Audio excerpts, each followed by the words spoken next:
A black businesswoman boards her flight after sealing the biggest deal of her career. She booked a first-class seat, confirmed, paid, and reserved, but when she walks down the aisle, something is wrong. A man is sitting in her seat. A flight attendant tries to brush it off, reassigning her to economy without explanation. But what they didn't know, what they never expected, was who she really was. And what she does next doesn't just shake the cabin, it exposes a secret policy buried deep inside the airline system. 7 minutes later, the flight manager's career is in flames, and by the time the plane lands, an entire industry is on trial. What happened next will leave you speechless. Stay right here. This is a story you need to hear. Before we dive in, drop a comment and tell us where you're watching from. And if this story hits home, don't forget to like, share, and subscribe for more. It all began on just another ordinary flight. A man learns to suffer in silence when his skin is dark and the room he walks into is not built for him. A woman, doubly so. Cassandra Holmes knew this truth. Knew it was like breathing. Knew it like bones. She carried it with her as she stepped onto the plane bound for Los Angeles, her heels clicking over the polished jet bridge floor like a protest whispered under breath. Cassandra had purchased her first-class seat, 2A, window side, not for vanity, but for sanctuary. After 12-hour boardroom wars in Manhattan with white men who barely concealed their astonishment when she spoke in metrics and mergers instead of stereotypes, she needed stillness. She needed space. She had paid for it in full. But in America, a black woman always pays twice. The cabin air was cool, scented with synthetic citrus and quiet hostility. She scanned the rows until her eyes found 2A. Occupied. By a man who looked like he had never been told no in his life. Mid-40s, Wall Street haircut, reading The Economist as though its pages were scripture. "Excuse me," she said, with the dignity of someone who refuses to bow. "That's my seat." He barely looked up. "Don't think so," he replied and turned a page. Cassandra stood still, not out of hesitation, but to savor the moment. The way silence spread through first class like a stain. The way whiteness, when it is interrupted, becomes confused and indignant, like a beast sniffing unfamiliar wind.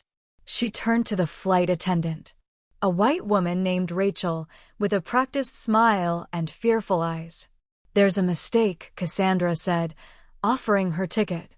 "I'm in 2A. Rachel glanced down at the screen. Her smile quivered. "I'm sorry, Miss Holmes, but there's been a reassignment. Your seat was moved." Cassandra's eyebrows arched, sharp as steel. "Moved? To where?" Rachel swallowed. "To the economy." The words hung in the air like a slap. Around them, suits shifted in leather seats, pretending not to listen while leaning in just enough to hear. There was no error. This was a ritual. A black woman was given a seat, only to be told it wasn't hers. "Not really." "No," Cassandra said, voice cool as glass. "I paid for 2A, and I am not moving." Rachel glanced toward the front. "I'll get the flight manager." As Rachel walked away, the man in 2A folded his newspaper with exaggerated calm. "They told me I could sit here," he said. "Of course they did. They always do."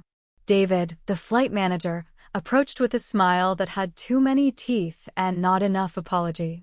"Miss Holmes," he said, "there was a last-minute request from a VIP. The system reassigned your seat automatically."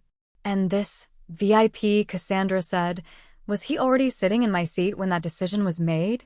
David hesitated. "I'm not at liberty to say." "I see," she said, and she did. She saw everything. David's voice dropped. "We can offer you a seat in the front row of economy and a $200 voucher." Cassandra didn't blink. "Or I can call the airline's corporate office." From this cabin. Right now. That was the moment. That sharp turn. That realization spread across the crew's faces that she was not who they assumed. She wasn't going quietly. She had come for her seat, yes, but more than that, she had come for the reckoning. David paled. Rachel looked down. Even the man in 2A now appeared, suddenly aware of the weight of a stare returned. "I'll get the captain," David murmured. And when Captain Reeves arrived, black, older, silver-winged and clear-eyed, he saw in Cassandra not a disruption, but a mirror. She told him what happened. He listened, turned to the man in her seat, and asked for his ticket. "There wasn't one. I was told it was available," the man stammered. "It isn't," the captain said, and that was the end of it. Cassandra sat in her seat, hers still warm from the man who had tried to steal it.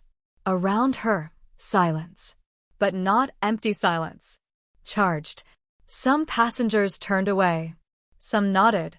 Others, especially the black ones, held her gaze with quiet reverence. And as the plane taxied toward the sky, Cassandra didn't feel triumphant. She felt tired. Because the seat was hers all along. But in this country, having a thing isn't enough. You must prove you deserve it. You must fight to keep it. And you must endure the indignity of people acting surprised when you do. But the thing about dignity is, it isn't something you're given. It's something you carry. Cassandra carried hers into the clouds. And the storm hadn't even begun. The air at 35,000 feet is thin, but it ain't the lack of oxygen that makes it hard to breathe. It's the silence, the kind that thickens when truth tries to speak in a room where comfort was built on its absence. Cassandra Holmes sat upright in her first-class seat, 2A reclaimed, but not without scars. The seat was hers by ticket, by law, by every line in the fine print, and yet she'd had to fight for it like it was a birthright denied. They didn't strip it from her with words alone. No, what wounded her more was the way the cabin responded. Or didn't. The murmurs. They turned heads. The downcast eyes. Because at that moment, it wasn't just about her seat. It was about the collective decision not to see her. Not to risk proximity to a black woman who dared insist on her humanity. That's the sickness of racism in this country. Not always the loud, burning crosses, but the quiet agreement that comfort must not be disturbed, even if it means someone else's dignity is. Cassandra leaned back, jaw clenched not in anger but in calculation. Because she knew this wasn't over. Systems don't retreat, they regroup. The man who'd taken her seat was now sulking in row 18. And David, the flight manager with the corporate smile, kept glancing over his shoulder as though he could reverse time with enough performance. A white woman across the aisle leaned in, soft-spoken but sharp. "You handled that well," she said. "Most people would have just let it go." Cassandra turned, met her eyes. "That's the problem. Too many people do." The woman, her name was Elaine, nodded, but she didn't look surprised. "Truth is, they count on that. On us being too tired to fight." Tired. Yes. Cassandra was tired in her bones. Tired of always needing to be exceptional just to be treated as acceptable. The flight continued. Drinks were poured. Laughter resumed in careful portions. But something in the cabin had shifted. The turbulence wasn't outside the plane. It was inside it, in the discomfort that rises when the illusion of fairness shatters. Rachel, the flight attendant, returned with a glass of water. She didn't say much, just placed it gently on Cassandra's tray table. But in her eyes, something is different now. Not guilt. No pity. Respect. And fear. "I'm sorry," she whispered, barely audible. "It's not the first time. And it won't be the last." Cassandra leaned forward. "How many times has this happened?" Rachel looked down. "Too many. Always last-minute changes. Always passengers who look like you." It hit Cassandra like cold steel. This wasn't some glitch. This was the method. Before Rachel could say more, David appeared at the far end of the cabin. Watching, Cassandra clocked it immediately. The panic behind the professionalism. The storm building behind the eyes of a man who realized he had mishandled something bigger than a seat. Elaine leaned over again. "They know who you are now, don't they?" Cassandra offered a slight nod. "I didn't plan to become anyone. I just wanted my seat." "That's the trap," Elaine said. "We pay for what they get handed. And when we ask why, we're the problem." The words hung between them like smoke. And it was then Cassandra knew this wasn't just a bad flight. It was a blueprint. A crack in the facade. Later, as Rachel passed through again, Cassandra asked, "Why don't more people speak up?" Rachel hesitated. "Because they disappear," she whispered. "Transfers. Terminations. No warnings. Just gone." Cassandra stared at her, the glass of water untouched. "Do you have proof?" Rachel bit her lip. "Maybe. Some names. A pattern. I've been keeping notes." It was all Cassandra needed to hear. She looked out the window, down at the clouds beneath them, soft, deceptive things. Just like the system she now saw for what it was. Beautiful from above, brutal underneath. No one tells you this when you're a little black girl trying to be twice as good. That your excellence might not protect you. That your composure will be mistaken for arrogance. That even your presence, your peace, your seat, can be stolen while the world looks away. But this time, she wasn't looking away. She was taking notes. And somewhere down in the world waiting below, there was a reckoning with her name on it. You must understand, when a black woman speaks up in a space not built for her voice, the room does not echo, it tightens. Cassandra Holmes had spoken, reclaimed her seat. But she hadn't just disturbed the order of a single flight. She'd disturbed a ritual. And rituals, especially the American kind, do not die quietly. She felt it before she saw it, the shift in temperature. The tightening of routine. Rachel, the flight attendant, walked differently now, her steps sharper, glances quicker. The man who'd lost her seat avoided her gaze, but it wasn't shame that drove his silence. It was entitlement denied, and that breeds resentment faster than truth. Cassandra sat still, but her mind was turning. The air was full of something unspoken. The kind of tension that old folks call the second sound, not thunder, but the pause right before it. Rachel returned to her seat during a lull in the cabin service, her hands trembling just slightly. "I don't have long," she whispered, kneeling beside Cassandra's seat like a confession was about to begin. "But you need to know. I've been keeping track." Cassandra didn't blink. "Of what?" Rachel reached into her apron pocket and pulled out a small, worn notebook. She opened it to reveal a list, handwritten, careful, real. Names, dates, flight numbers. Cassandra's eyes narrowed as she read. "They were all bumped," Rachel murmured. "Reassigned. Downgraded. Quietly. And they all looked like you." There it was. The lie laid bare. "Why?" Cassandra asked, her voice like stone. Rachel hesitated. "We've never been told. But it's always a VIP request, or a system error. And it's always passengers of color." Cassandra leaned back, notebook in hand, her fingers cold. She had seen injustice before in boardrooms, in press conferences, in polite refusals wrapped in corporate language, but this was something else. This was institutionalized silence. Discrimination masquerading as logistics. "Do others know?" she asked. Rachel nodded faintly. "Some. But they stay quiet. They know what happens if you ask too many questions." Cassandra handed back the notebook slowly. "And what happens if you keep asking?" Rachel looked away. "You disappear. Not dramatically. Just gone. Transferred. Fired. Vanished from the roster.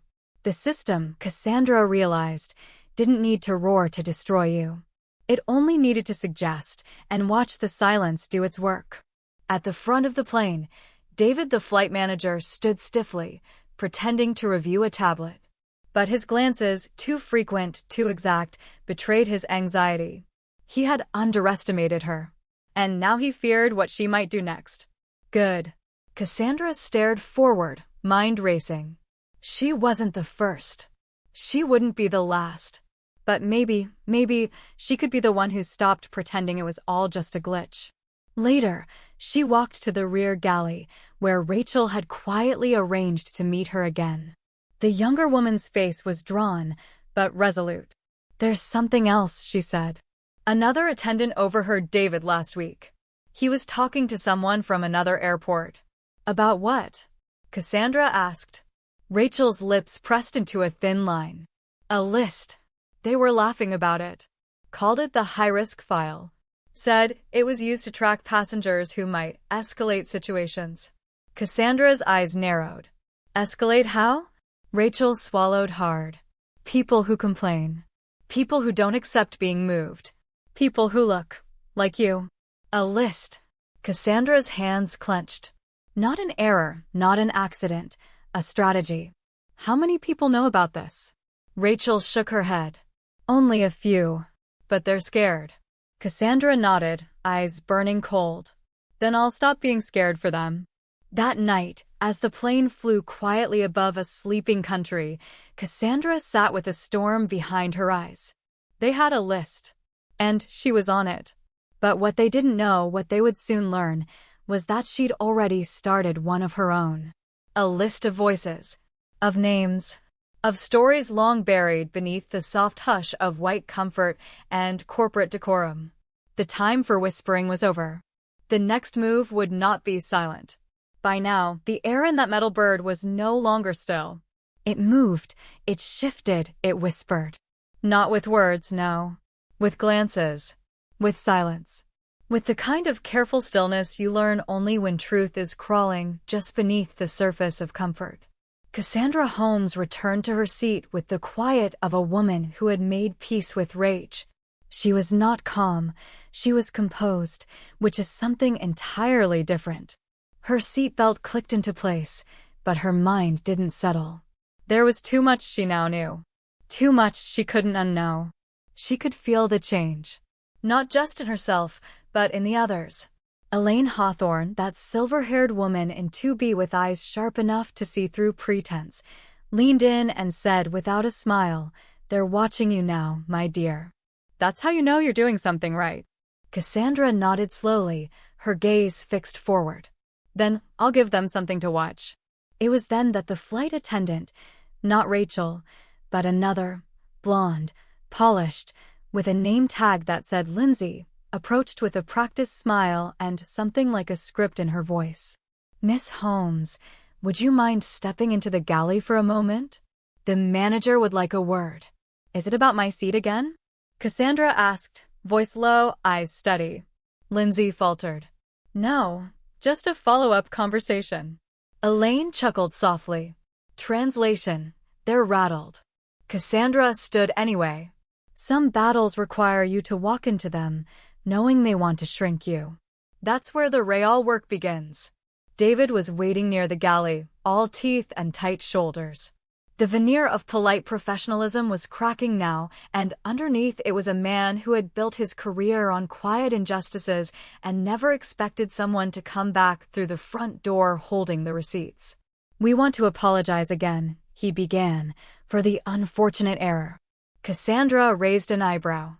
"Is that what we're calling it now?" He didn't answer. "You bumped a black woman from her paid seat," she continued. "You lied. And you weren't sorry until I pulled rank. So tell me, what do you want now?" David's jaw tightened. "We'd like to offer compensation. A travel credit, priority boarding." "I don't want your hush money," she cut in. "I want your system." Silence. Then he leaned in closer, his voice lowered, almost conspiratorial. "You're not the only one who's been moved. It happens to all kinds of passengers." "No," Cassandra said sharply. "It doesn't. And we both know it." She left him standing there, brittle and blinking. As she returned to her seat, eyes followed her, not just curious anymore. Some held admiration. Some guilt. But none of them could say they didn't see it now. The thin line between order and obedience. Between comfort and complicity. Elaine reached out and touched her hand. "You do realize," she said softly, "you've lit a match on a pressurized cabin full of kindling." "Good," Cassandra said. "Let's see what burns." But the next blow didn't come from the staff. It came from the system, always the system. Her phone buzzed. A message from Rachel. Just one line.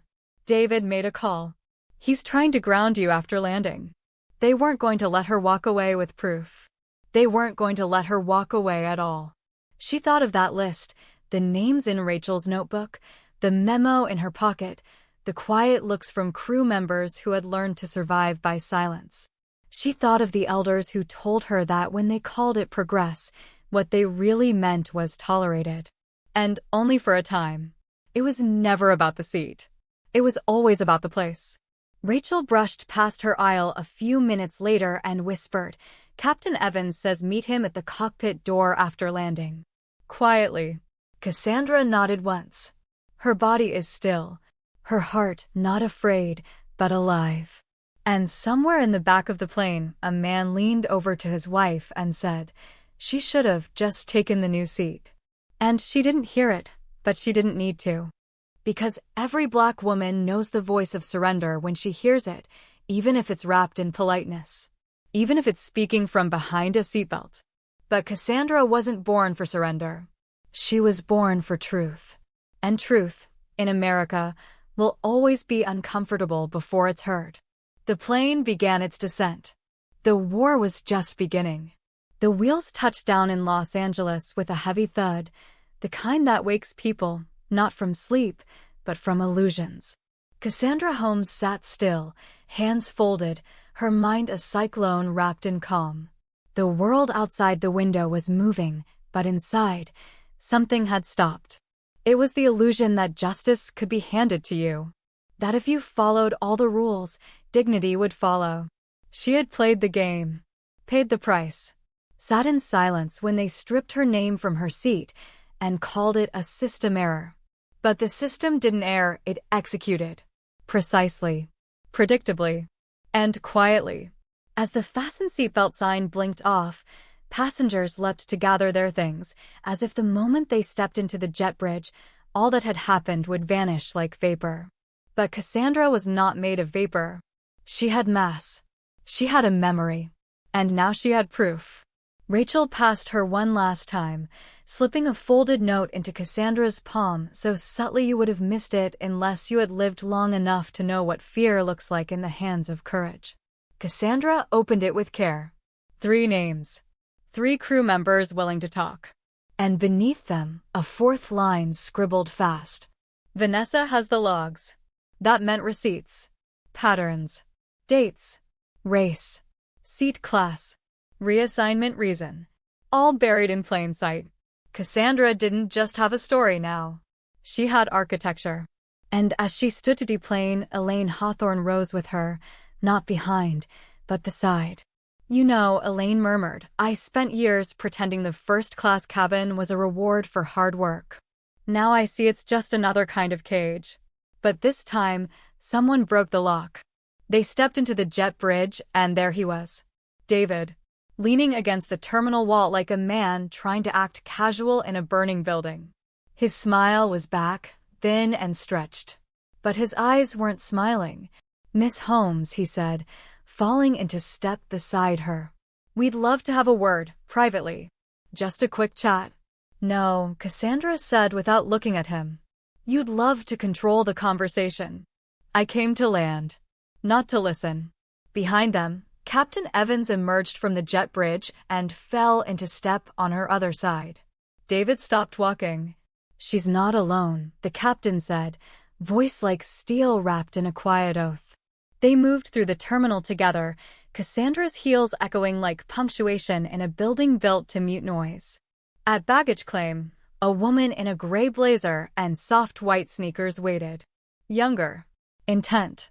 With a press badge clipped to her collar. "You're Cassandra Holmes?" she asked. Cassandra nodded once. "My name's Maya. I'm with Global News. We've been looking into discriminatory downgrading practices, and you've got people talking." That was the thing about truth. Once it finds air, it grows teeth. "I want to help," Maya added. "And I want to listen. On the record." Cassandra's jaw tightened. "Then get your notebook." They moved to a bench near the window, the night behind them thick with city haze and runway lights. Cassandra laid it all out, the reassignment, the memo, the pattern Rachel had uncovered, the list, the voices too afraid to speak. Maya took notes, asked questions, never once interrupting. That kind of listening was rare. It was almost holy. "I want the system exposed," Cassandra said. "But I don't want a headline that fades in 2 days. I want change. Policy. Oversight. No apologies." "You want an earthquake," Maya said. "No," Cassandra replied. "I want the truth. The earthquake comes after."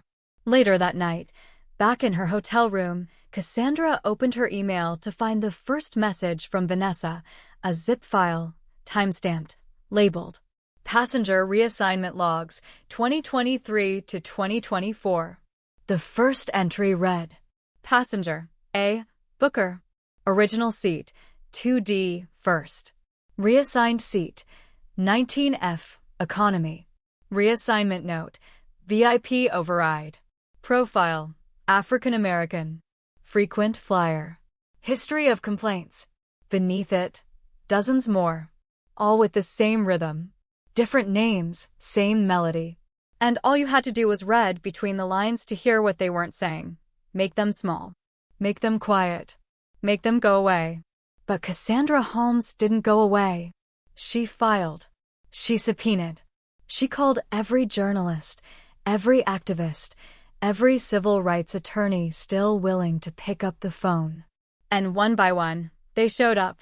Because sometimes justice is not a verdict. It's a crowd forming at the gates. And this? This was only the beginning. There are moments in this country, sharp, small, brutal, when a Black person is not merely dismissed, but erased.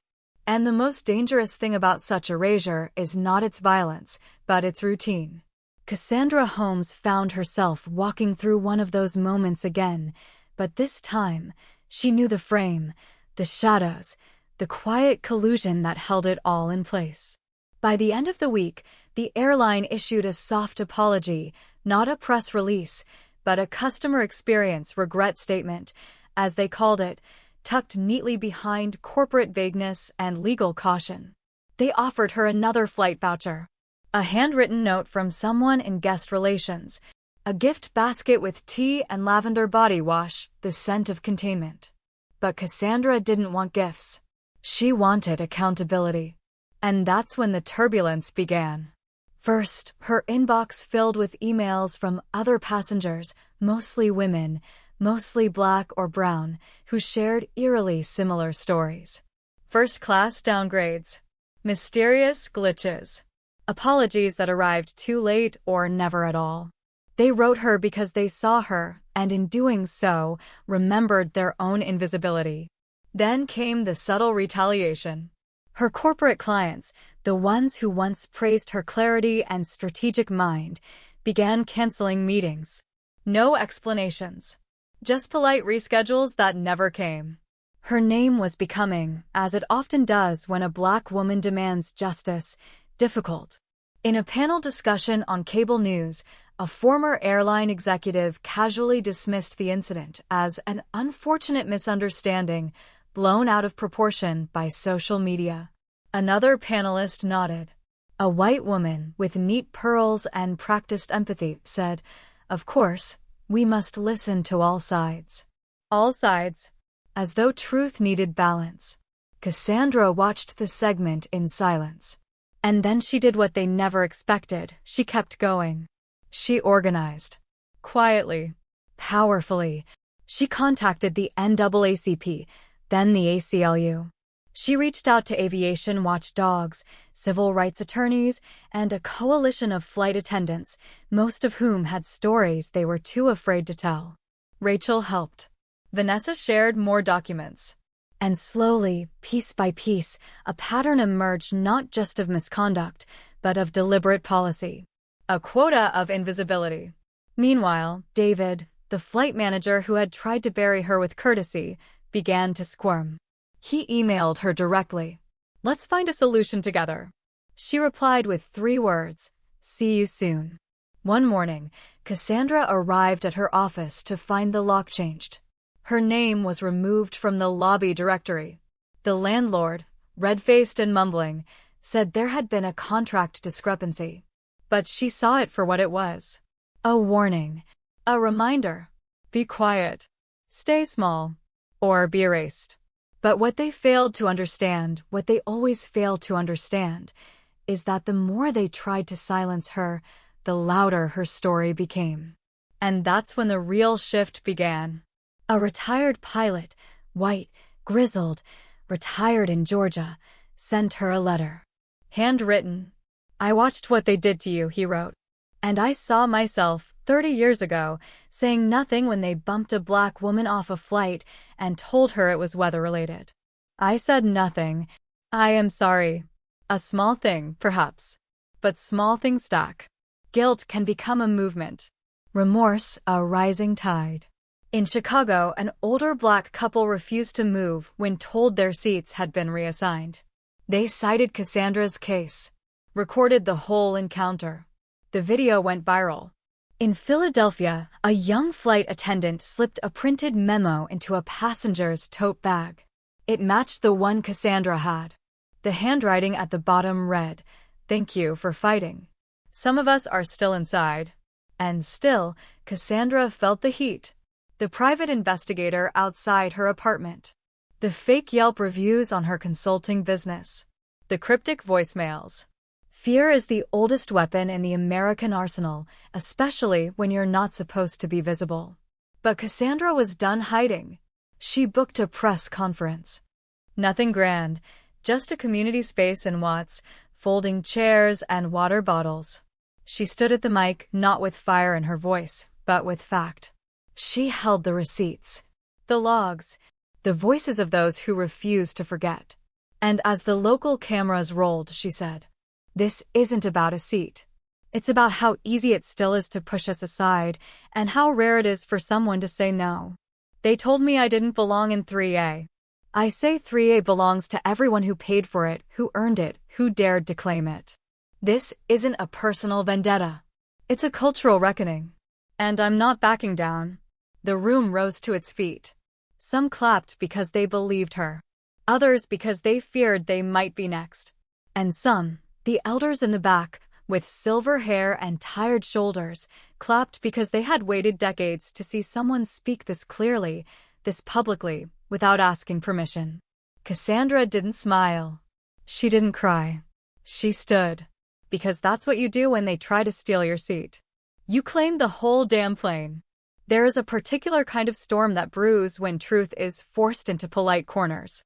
And Cassandra Holmes had stepped straight into its eye. It began with a press release, clean, crisp, carefully worded. The airline claimed to be deeply committed to diversity, equity, and inclusion. They used all the words that made white folks nod and black folks sigh.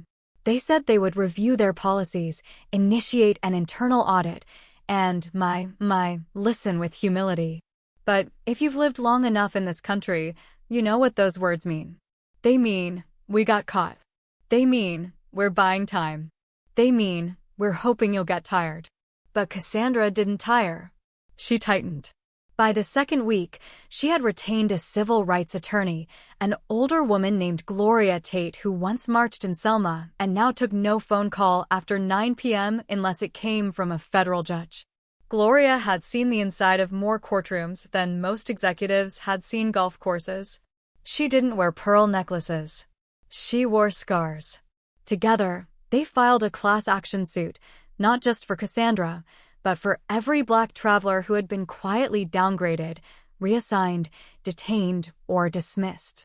And the minute they filed, the phone calls started. Not from allies. From handlers. "You're going to hurt a lot of good people, Cassandra. This lawsuit could affect airline workers' pensions. Are you sure this is the hill you want to die on?" It was always the same script. Shift the guilt, blur the target, make the whistleblower the villain. Cassandra refused, and the retaliation grew teeth. One morning, she stepped outside her apartment to find her car windows shattered. In red spray paint, scrawled across the windshield, was one word, enough. But that's the thing about people like Cassandra. They know how to read American subtext. Enough didn't mean she had gone too far. It meant she had finally gone far enough to make them afraid. In the courtroom, the airline's lawyers tried to twist the narrative. They claimed it was all an algorithm, cold, impartial math. They brought out charts and graphs, statistical anomalies, systemic efficiency, as if racism, in this country, hadn't always worn a uniform of bureaucracy. But Gloria was prepared. She called Rachel to the stand. Then Vanessa. Then 3 more attendants who had saved logs, emails, whispered directives written in codes no different than what our grandparents used to see carved into whites-only signs. And yet, despite the mounting evidence, the judge remained cautious. Not cruel. Just be careful. Because even the courts know how dangerous truth can be when spoken plainly by a black woman who refuses to flinch. Outside the courthouse, protesters gathered. Some held signs with Cassandra's name. Others chanted slogans worn smooth by time. But the most powerful were the quiet ones, the elders, the ones who didn't chant, who didn't clap, who just watched. Because they'd seen this story before. In Selma, in Memphis, in Birmingham, and now in the boarding gate of Flight 722. One woman, hair like cotton and eyes like thunder, approached Cassandra with a cane and a whisper. They did that to me too, child. Back in '92. I just sat down and prayed I'd make it home. But you? You stood up. Bless you for that. That night, Cassandra returned to her apartment and found an envelope slipped under her door. Inside, a photo. Her sitting on the plane. Unaware. Calm. Alone. The note attached read, "You're being watched. Drop the case." She took a long breath. Then she called Gloria. "Let them watch," she said. "They've been watching us all our lives. This time, they'll watch me win. Because the thing about fire is this, it doesn't fear wind. It dances in it." The courtroom was colder than it should have been. Cassandra Holmes sat still, dressed not for war, but for remembrance, a muted navy coat, pearl earrings her mother once wore to Sunday service, and eyes that had seen too many headlines and not enough justice. Beside her, Gloria Tate clutched a yellow legal pad like a rosary. Neither spoke. They had learned long ago that in spaces like this, silence wasn't surrender, it was discipline. The judge, a white man in his late 60s with a weathered brown and the kind of voice that held too many contradictions to be trusted, called the court to order. No cameras. No media frenzy. Just wood-paneled walls and a few board interns pretending they didn't recognize history when it walked in wearing heels. The jury returned. Their expressions unreadable, though Cassandra knew well the faces of people trying to balance conscience with comfort. You could see it in their posture, the way their hands fiddled with pens, jackets, the floor. Not unlike America itself, always trying to hide the sweat of a guilty secret beneath the cologne of legal procedure. The foreman stood. "We, the jury, find in favor of the plaintiff, Ms. Cassandra Holmes." A beat. A breath. Then. "And determine the defendant liable for discriminatory practices, intentional emotional distress, and violation of civil rights statutes." It landed like thunder. Quiet at first. Then crawling through the veins of the room like electricity. Cassandra did not smile. She nodded. Because victory, when you've lived your life beneath the heel of someone's assumption, does not arrive as joy, it arrives as relief. Like exhaling for the first time in 20 years. The courtroom murmured. The airline's attorneys exchanged glances. The judge struck his gavel once to quiet the room, but the sound could not quiet the truth now taking root outside those walls. A ruling like this did not just belong to Cassandra. It belonged to every black child who learned how to fold their rage into politeness. Every mother who whispered, "Be still," to her son when the officer walked past. Every man who boarded a plane with credentials in his briefcase and suspicion in the eyes around him. This victory had ancestors. Outside, the sky wept a little, spring rain brushing the sidewalk in soft taps, as if the heavens themselves understood the weight of vindication delayed. Reporters swarmed. Cameras clicked. A young man from a local station pushed through with a microphone and a smile too eager. "Miss Holmes, what do you say to people who claim this case was just about a seat?" She turned, slow and deliberate. It was never about a seat, she said. It was about the invisible math behind the reassignment. The quiet calculations that say some people are safer, worthier, more desirable. It was about the coded language, the silent policies, the algorithm of bigotry that doesn't call you a slur, but moves you, downgrades you, forgets you, because it's been trained to. The microphone lowered. Silence again. The kind that demanded thought, not applause. Elaine Hawthorne stood nearby, dabbing at her eyes. The older woman, once the only ally in a sea of polished indifference, handed Cassandra a letter. "From my son," she whispered. "Front page, tomorrow morning." It read, "What if the next great civil rights case didn't happen in a jail cell or a bus, but at 35,000 feet, with a boarding pass and a name that didn't sound convenient?" That evening, the airline issued a statement. Apologies were made. Promises were tweeted. A task force was formed. They even used the word healing, as if the wound was fresh and not something they'd been living off for decades. But Cassandra didn't attend their press conference. She was already at a church in South Central, standing at a podium before a crowd of grandmothers and grandsons. She spoke plainly. "They tried to move me out of my seat. But what they really wanted was to move me out of sight. Out of memory. Out of power. We're done with that now." The room rose to its feet. Not clapping. Standing. Because some battles don't need applause. They need witnesses. And in the quiet afterward, as Cassandra stood at the back of the sanctuary, a child approached. A little black girl no older than 10. She looked up at her and asked, "Does this mean I can sit anywhere now?" Cassandra knelt. "No, baby," she said. "It means you can stand anywhere, and they'll have to move for you." And that, my friend, is the gospel we've always known in our bones. We have never asked for more than dignity. But Lord help the world the day we demand it.